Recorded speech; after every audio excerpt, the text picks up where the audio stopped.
Seja bem-vindo ao Seminário de Teologia e Vida Cristã Palavra da Vida. Você está em mais um curso de teologia cuja proposta é fazer alargar o seu conhecimento na área teológica, um curso descomplicado, contextualizado, provocativo, reflexivo e que faça sentido para a nossa vida cotidiana, porque entendemos que não só a construção conceitual da teologia, respeitando as correntes da teologia construída nesses quase 2000 anos, mas isso só não é suficiente. Nós pretendemos que a partir do entendimento bíblico, dos conceitos esclarecidos, nós possamos reproduzir isso em uma espiritualidade no nosso cotidiano e nas relações. Seja bem-vindo a mais uma aula do curso de teologia do Seminário de Teologia. Ao vivo e a cores para todo o Brasil. Segunda carta de Paulo a Timóteo. Então, quem tiver Bíblia, abra a Bíblia, acesse, ligue a Bíblia. A gente não sabe nem como fala mais hoje, né? Antes era só abrir a Bíblia. Hoje não, conecte-se com a Bíblia, né? Ligue a Bíblia, e tudo quanto é jeito, né? Então, vamos lá, abrir em segunda carta de Paulo a Timóteo.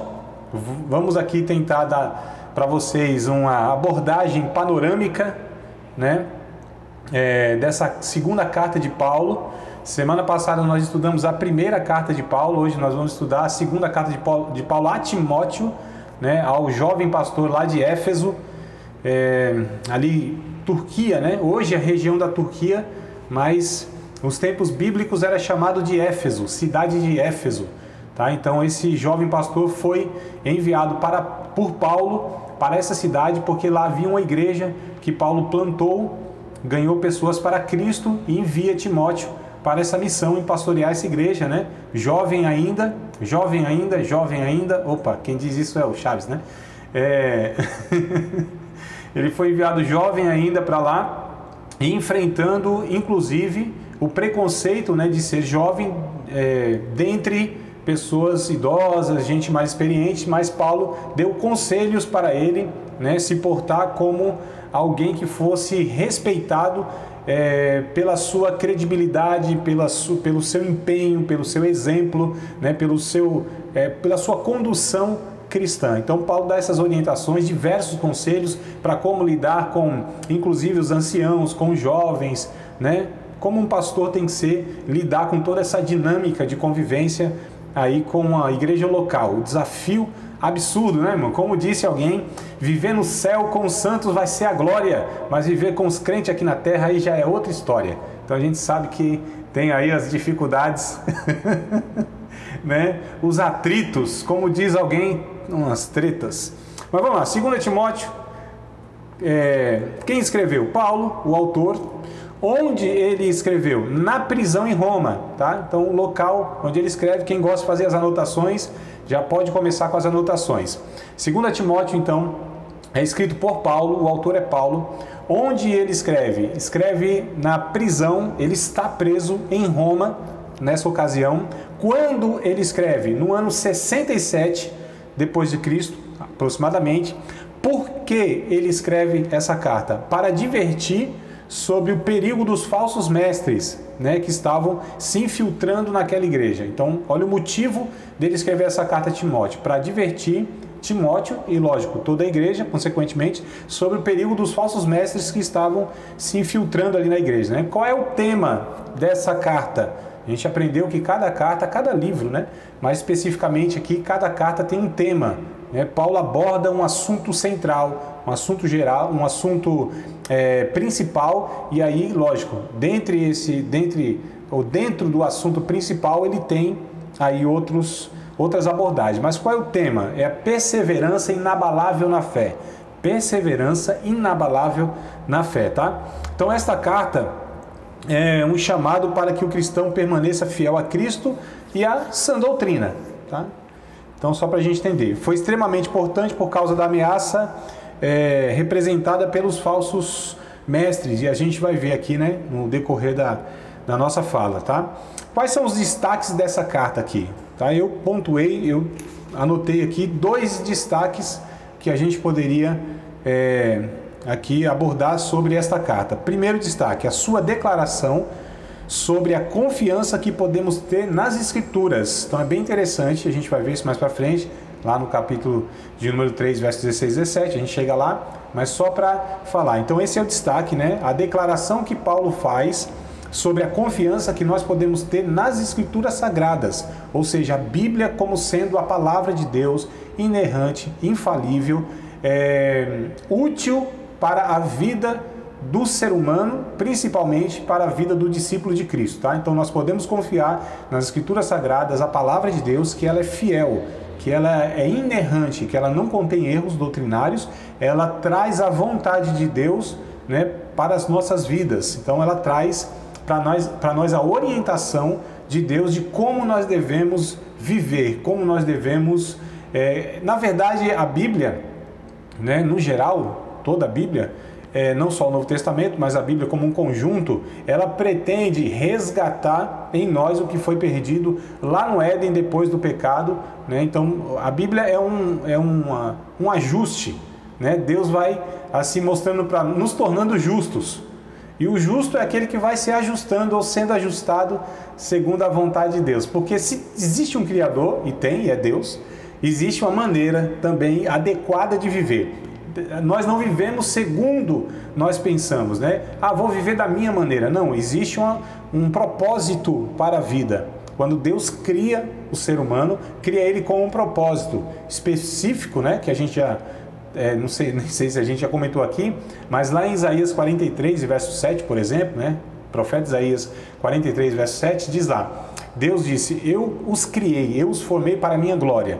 Num sentido mais geral, então nós fomos criados para a glória de Deus. Tá, mas como nós refletimos a glória de Deus? Como isso é manifesto diante das nossas relações, das nossas atitudes? Aí a Bíblia vai falar de todos os aspectos principais da vida do homem. Aspecto moral, ético, como a gente lida com dinheiro, como a gente lida com sexo, como a gente lida com a família, como a gente lida na conjugalidade, como a gente lida na sociedade, enfim, né? Tudo que concerne a vida do ser humano, tá? Como jovem, né? O Timóteo aqui também, ele toma a instrução, o Paulo dá a instrução, né? Olha, cuidado com as paixões da mocidade, né? Ele vai falar, cuidado com a riqueza, com a ganância, cuidado aí com... Enfim, ele vai dando... como um pai orientando o filho, ele vai dando instruções, advertindo, encorajando. É uma carta, de fato, preciosíssima para nós, né? Então, segundo destaque, tá? Sua descrição da atitude que deveria ser adotada pelas pessoas que compartilham a verdade de Deus com os outros. Então, segundo destaque, sua descrição, né? A carta traz sua descrição da atitude que deveria ser adotada pelas pessoas que compartilham a verdade de Deus com os outros.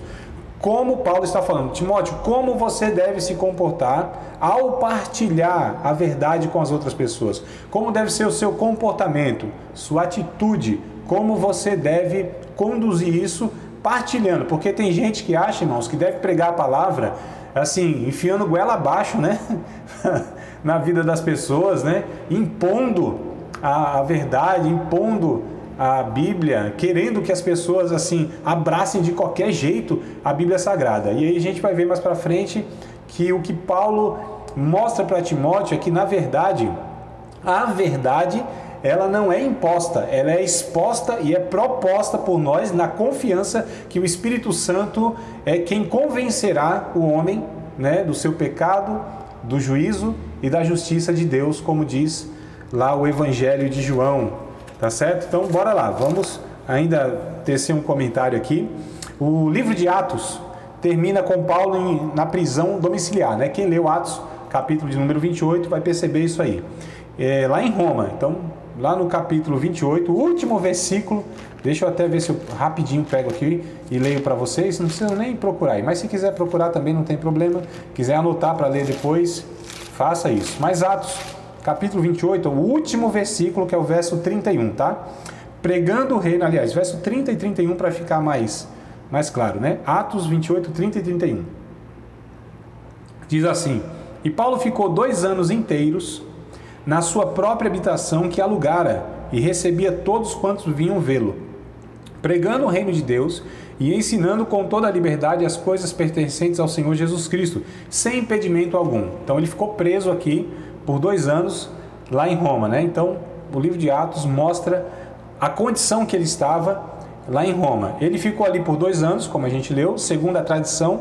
Depois de ser solto, Paulo seguiu em uma viagem missionária para a Espanha. No entanto, 5 anos depois, foi detido novamente. Pensa no homem que era preso, irmão. E preso em Roma, né, dessa vez. Aí Paulo não sobreviveu, né, aí ele foi para o martírio, né, mas foi executado durante o governo do imperador Nero, tá? Então a maioria acredita que essa tenha sido a última carta que Paulo escreveu antes da sua execução. Então essa 2 Timóteo foi a última carta que Paulo escreve. A gente aprendeu, nós estamos estudando que ele escreveu 13 cartas, né? Então esta é a última. A gente vai ver lá no finalzinho, no capítulo 4, versos 7 e 8, ele vai dizendo, olha, já estou sendo oferecido por aspersão de sacrifício, né? Combati o bom combate, acabei a carreira e guardei a fé. Agora a coroa de justiça me espera, não somente a mim, mas a todos aqueles que aguardam. Esse texto é até colocado muito nas frases onde as pessoas querem homenagear alguém que faleceu, né? Já mostrando justamente aí o término da carreira cristã, da vida cristã. Então é a última carta que Paulo escreve, tá? Embora a comunidade cristã tivesse começado a sofrer perseguição por parte do governo, o apóstolo Paulo ele estava mais preocupado, tá, com aqueles que estavam corrompendo a igreja por meio dos falsos ensinamentos. Então ele escreve essa carta, embora havia uma grande perseguição já nessa época, né? Anos 70, aqui a gente está falando do ano 67. O ano 70 é onde General Tito, né, lá o Império Romano, invade Jerusalém, destrói lá a cidade de Jerusalém, enfim, existe aquela grande dispersão novamente, né? Lá atrás, no ano 586, os judeus também foram invadidos por Babilônia, e aí houve a primeira dispersão. Os judeus saíram, né, foram escravos, muitos levados para a Babilônia e outros para outros cantos do mundo. E aí depois de 70 anos eles retornam e tal, quem estudou, né, o Antigo Testamento, o profeta Daniel, aquela coisa toda. E aqui a segunda dispersão que a gente chama, né, segunda diáspora, tá? Essa palavra diáspora, ela é muito usada, né, para se referir a isso. Diáspora no grego quer dizer dispersão. Então essa segunda diáspora, no ano 70, os judeus, eles vão por todo o mundo, só vão retornar, amados, olha que coisa interessante, só vão retornar como nação, né, lá em Israel, agora em 1948. Veja bem, olha quanto tempo que Israel ficou sem nação, né? Por que eu estou inclusive destacando isso? Porque a gente está aí presenciando, né, 8 dias para cá, se não me falha a memória, Israel sendo de novo atacado lá pelos árabes, né? Os terroristas lá do Hamas. Então essa briga aqui, ó, dura bastante tempo e é desde 1948, porque os árabes até hoje, desde lá do Abraão, Ismael, Isaac, a profecia que houve lá, aquela bagaceira toda que a gente sabe lá que, né, fizeram, e a profecia dizendo, ó, os dois aqui vão brigar o resto da vida. Quer dizer, Israel, né, que vem do Isaac, e os árabes que vêm da descendência de Ismael, né? Então os árabes e judeus brigando por aquele pedacinho de terra lá, que é o centro do mundo, de onde Deus, a partir de onde Deus se revela para o mundo através de judeus. Enfim, o que eu quero dizer é o seguinte, então nessa época já começou a grande perseguição em Roma e em muitos lugares, tá certo? O Império Romano já via com maus olhos os cristãos que cresciam em todo o mundo, tá certo? Ao invés de Paulo se preocupar, né, não que ele não se preocupou, não que ele não escreveu para outras igrejas sobre esse assunto, mas aqui ele não se preocupa com essa questão, final da vida dele, e nessa ocasião ele se preocupa muito com as heresias, os falsos ensinos, os falsos mestres, pessoas que já pregavam e já ensinavam, distorcendo as verdades do Evangelho, né, como nós estudamos Gálatas, por exemplo, né, alguns lá pregando que ainda deveriam guardar o sábado, a lei de Moisés e aquela coisa toda. É interessante a gente observar, já falei para vocês em outra ocasião, outra carta que nós estudamos, que Paulo, assim, com questões morais, lá aos Coríntios, por exemplo, né, ele era um pouco mais brando no sentido assim, ele exortava, ele repreendia, ele corrigia, mas a gente percebe uma empatia de Paulo. Mas quando fala de heresia, irmãos, aí Paulo vai com os dois pés no peito, né? É voadora com os dois pés no peito, assim, ó. Ele não tem, né? Ele não tem assim, ele não tem empatia nenhuma, ele vai cortando mal pela raiz, porque Paulo sabe o quanto, né, ou ele sabia o quanto que um falso ensino, uma distorção, poderia prejudicar uma comunidade de fé e pessoas que estavam se aproximando do Evangelho. O ensino errado, uma heresia, não é brincadeira, irmãos, tá certo? Muitas vezes a gente vê por aí, né, pessoas pregando coisas assim horríveis. Isso é muito sério, porque afeta não só a vida das pessoas aqui. Existem alguns ensinos que, assim, dependendo, se não afeta os fundamentos da fé, as pessoas só vão viver mal essa vida, né? Num relacionamento meio ruim, na verdade, né? Meio, assim, estranho com Deus, tá certo? Não desfrutando da comunhão, do que é o Evangelho, de uma vida de novidade de vida, uma vida de abundância. Talvez elas sejam privadas disso, mas no final das contas vão ser salvas. Viveram às vezes um inferno na terra, porque tem gente assim, né? Tem crente assim, que vive um inferno na terra. São pessoas que não aprenderam ainda a desfrutar e conviver em paz consigo e com os outros e com Deus. Parece que Deus sempre é um ser que está pronto a castigar ela, carrega culpa, aquela coisa toda. Tem pessoas que não amadureceram nas relações, não perdoam ou têm dificuldade de perdoar e tal. Enfim, vivem mal o Evangelho, tá certo? Essa questão. Vivem quase uma religião, né, do que o próprio Evangelho, que não tem nada a ver com religião. O Evangelho é uma proposta, ou é a proposta de Deus, para que nós possamos ser recriados em Cristo e termos uma vida abundante diante dele na vida e nas relações, tá certo? Não diz respeito a regrinhas, a dogmas, a liturgias, né? Isso são propostas religiosas. O Evangelho vai muito para além disso. O Evangelho é vida pura. Evangelho é vida transbordante. Evangelho é vida que não cabe na gente. Evangelho não cabe dentro de algumas paredes. Extrapola aquilo lá. É também vivido lá, mas vai para as relações, para as vidas. Vai sendo infiltrado, né, o Evangelho em todas as camadas da vida, em todos os poros, como diz a palavra de Deus lá em Hebreus 4:12, né? A palavra de Deus é viva e eficaz, mais penetrante do que espada alguma de 2 gumes, penetra até a divisão da alma, do espírito, da junta, das medulas. Então é um negócio assim impressionante. O Evangelho vem como a glória de Deus, trazendo para nós assim paz na alma, trazendo para nós assim uma esperança de vida diante das dificuldades. É por isso que o cristão cheio do Espírito Santo, ele enfrenta situações adversas assim inimagináveis e não se torna amargo, não é uma pessoa vingativa, né? É gente diferente, é gente de Deus, é gente parecida com Jesus, que mesmo na cruz ora pelos seus algozes, né? E ainda dizendo: Pai, perdoa aí esse povo aí, porque eles tá meio 13, assim, tá meio, deu tilt na cabeça deles, não estão sabendo nada do que estão fazendo, mas abençoa. Tem que ter muito Evangelho na vida, né, irmãos, para ter um comportamento que não é natural do ser humano, né? Na nossa natureza pecaminosa, que exige uma justiça retributiva, que exige vingança, que é egoísta, enfim. E aí Paulo, ele vai combatendo e se preocupa muito com essa questão da heresia, tá? A gente precisa se preocupar muito com isso. Então, nessa carta, ele exorta Timóteo a servir como um bom soldado de Jesus Cristo e a permanecer na verdade, né? Ou permanecer na verdade revelada por Deus, tá bom? Então, deixa eu só colocar aqui de lado aqui um trem. Vocês sabem que é trem, né? Trem é qualquer coisa que a gente não consegue dar nome na hora. Estou sendo afetado pelos mineiros aqui, viu, irmã Ana Cláudia? Ana Cláudia aqui de Vila Velha, né? Aqui a irmã sabe, né? Que é carioca, mineiro, um pouco de nordestino, que tem em todo o mundo. Nordestino está em todo o planeta, irmão. Sim, Marte deve ter nordestino. Então, eu, como um bom nordestino, né? É porque assim, nordestino e pentecostal, irmãos, eles não criam nem família, né? Tribo, né? Tribo. É muita gente. Então...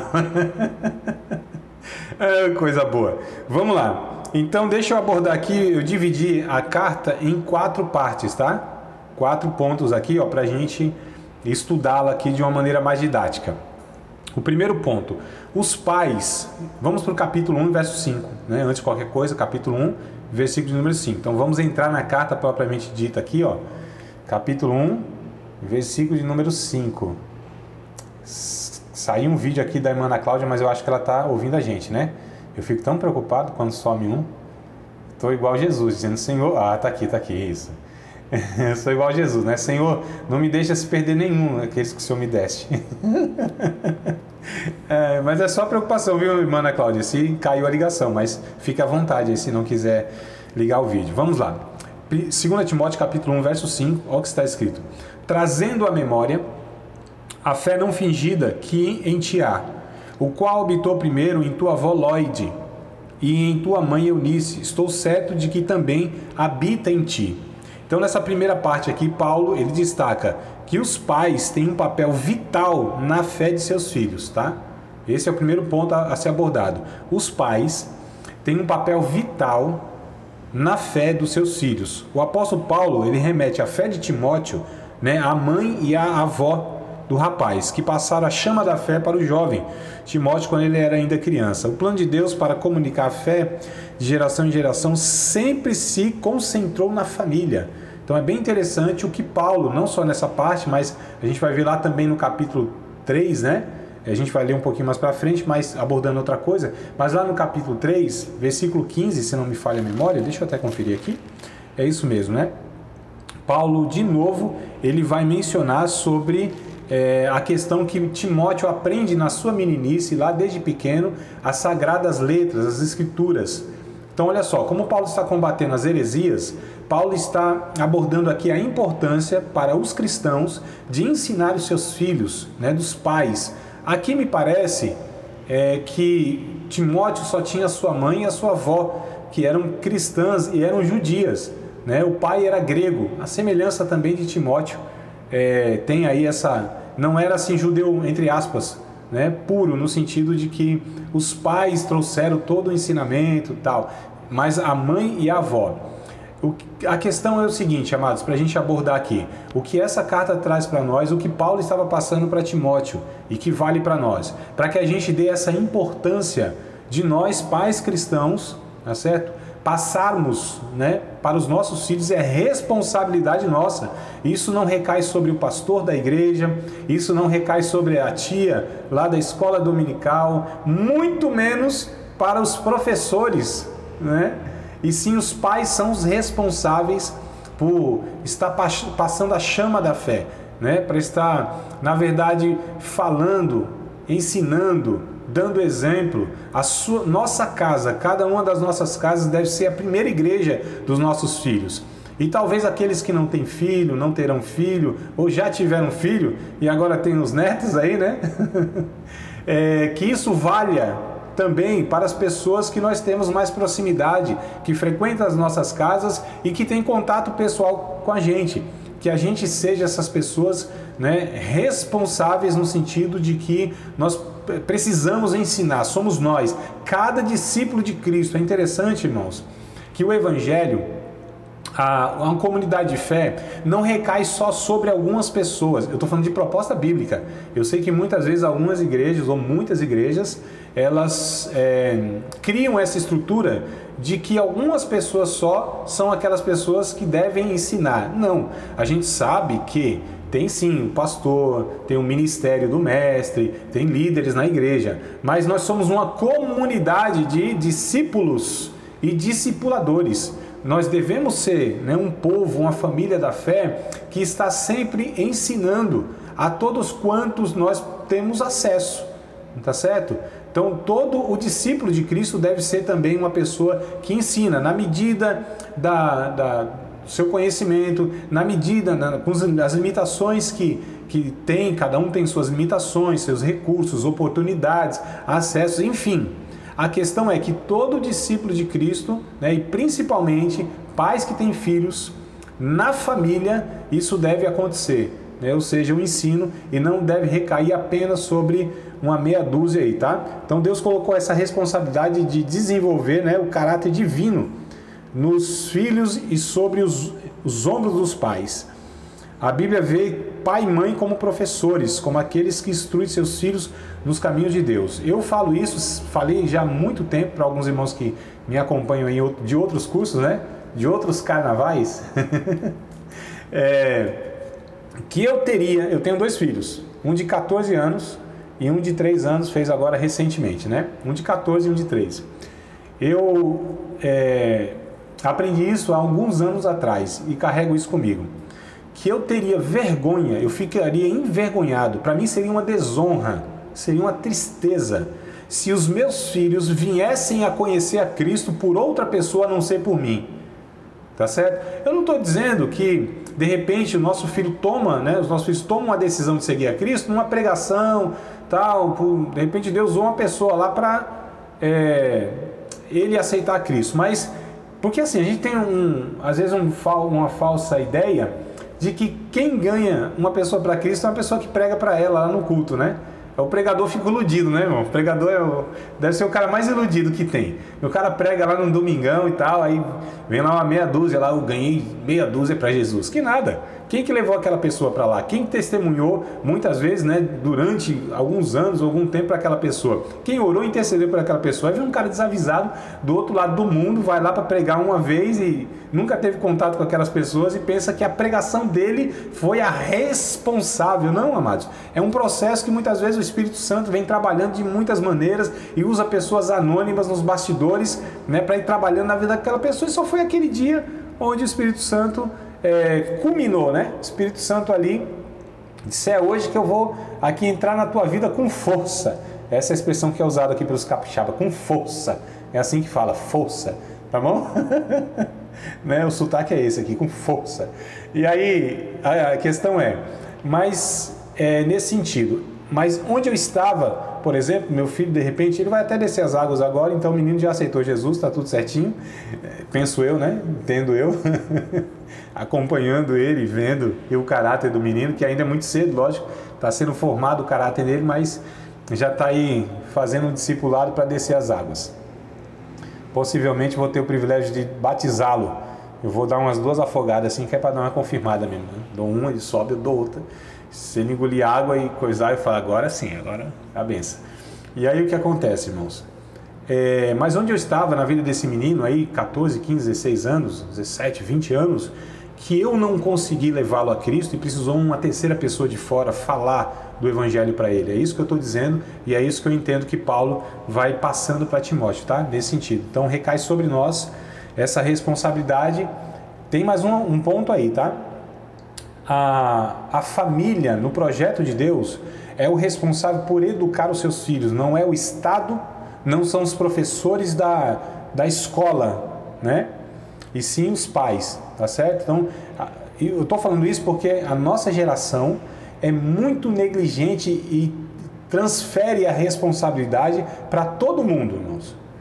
Então, não é pastor, não são as tias, não é o pregador, não são os professores da escola que são responsáveis pelos seus filhos. São os pais primeiramente e ainda mais se são cristãos, tá bom? Então fica aí para nós esse alerta, né? E para aqueles que serão pais no futuro aí. Segura aí, receba a bênção.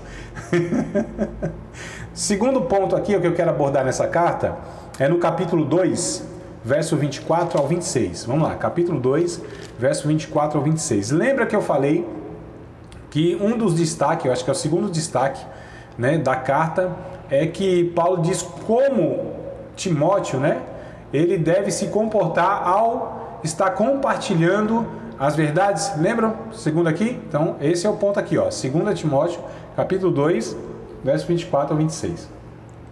E ao servo do Senhor não convém contender, mas sim ser manso para com todos, apto para ensinar, sofredor, instruindo com mansidão os que resistem, a ver se, porventura, Deus lhe dará arrependimento para conhecerem a verdade e tornarem a despertar, desprendendo-se dos laços do diabo em cuja vontade estão.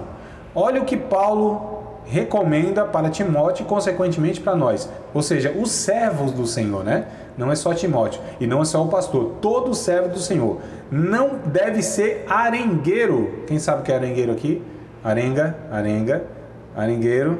Não, barraqueiro, sabe? Barraqueiro, contendeiro. Aí, está vendo? Né? Briguento, rixoso. São esses termos aí, tá? Aqueles são briguentos. Vocês conhecem os assim? O cara briga com todo mundo, né? Como eu disse, numa fala agora há pouco, né? Quer enfiar a goela abaixo o evangelho, quer que as pessoas aceitem, na minha terra chama a pulso. A pulso, a força. Não é assim, amados. Paulo está dizendo, não contenda com ninguém, não brigue. Essas coisas não levam a nada. O servo do Senhor não convém contender, antes ser manso. Olha só, apto para instruir. Ensinar com mansidão, instruir com mansidão, que é para ver se Deus dá o arrependimento a essas pessoas. Irmãos, não se estresse, exponha a palavra, dê bom testemunho, tá certo? Instrua a palavra, ame a pessoa que você está compartilhando, mas nunca tente convencê-la de absolutamente nada, porque esse é um papel do Espírito Santo, salvar e convencer as pessoas. Precisamos fazer o seguinte, dar bom testemunho, orar, interceder por essas pessoas e expor o Evangelho, tá certo? Como ele de fato é, né? Aí sim. Então, a semente é boa e dá conta, tá? Então, Paulo descreve essa abordagem que Timóteo deve adotar, né? Para enfrentar a oposição. Então, não esquenta não, né? Na escola, na faculdade, na família, na vizinhança, onde quer que seja, no trabalho, ou até numa conversa, né? Entre irmãos, que eu vejo irmãos aí querendo sair na mão. Os irmãos brabos um com o outro, querendo convencer da sua posição teológica. Não, amados, não. Isso não é para nós, tá certo? O servo do Senhor não convém. Irmãos, olha só. Alguém disse o seguinte, que onde há três irmãos reunidos, 3 irmãos, há pelo menos 7 opiniões diferentes. Um negócio doido. Não se entende, né? Cada uma... Não, amados. Se a verdade que nós estamos expondo é verdade, ela se encarregará de fazer o que ela tem que fazer na medida que o outro abrir o coração, tá certo? Então eu, por exemplo, não confio em mim como um professor, eu não confio em mim na minha capacidade de argumentos, eu não confio em mim no meu poder de oratória e de convencimento. Se o que eu estou expondo é verdade de Deus, ela se encarregará de fazer o que ela tem que fazer, porque Deus faz independente e apesar de mim. O que a minha preocupação é só expor, né? Propor aquilo que também Deus expõe e propõe e não impõe a ninguém. Então, na medida que o coração vai se abrindo e se é verdade, ela se encarrega de libertar. O poder está na palavra, não no poder do orador, de convencimento, tá certo? Claro que nós precisamos, né, identificar no diálogo, tá certo, o que é mais adequado abordar, né? Então, claro que cabe também o nosso raciocínio, o nosso pensamento para avaliar a conversa, para expor adequadamente, né, a Bíblia, mas não num sentido ou num pensamento que a gente vai dar conta disso, não. Então, sem briga, sem querer impor nada, né?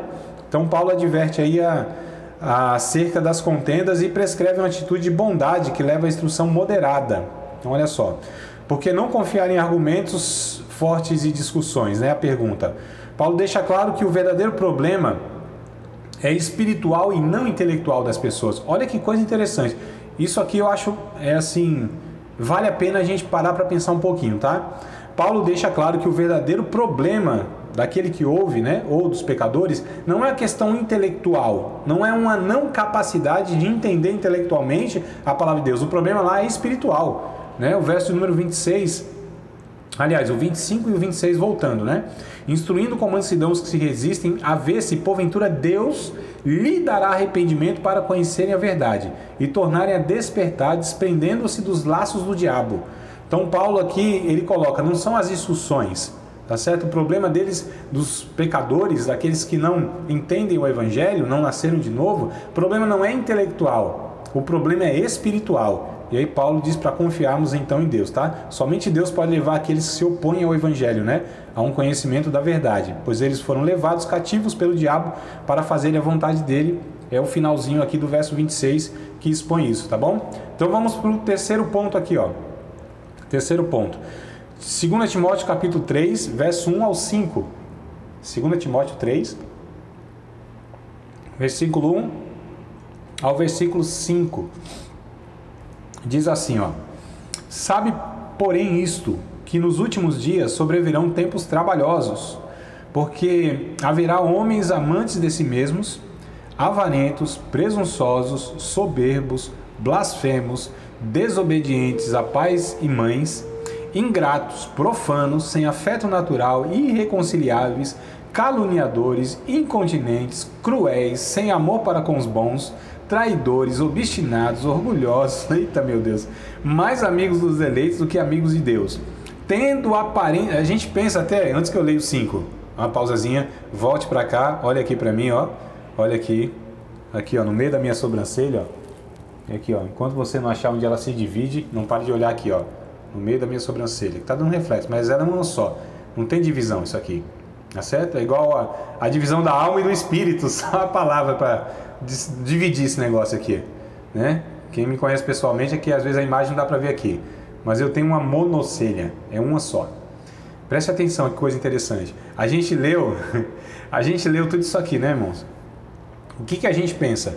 Nossa, olha só, pessoas descrentes, né? Tão gananciosas, gente ingrata, profana. Paulo não está falando de pessoas não religiosas.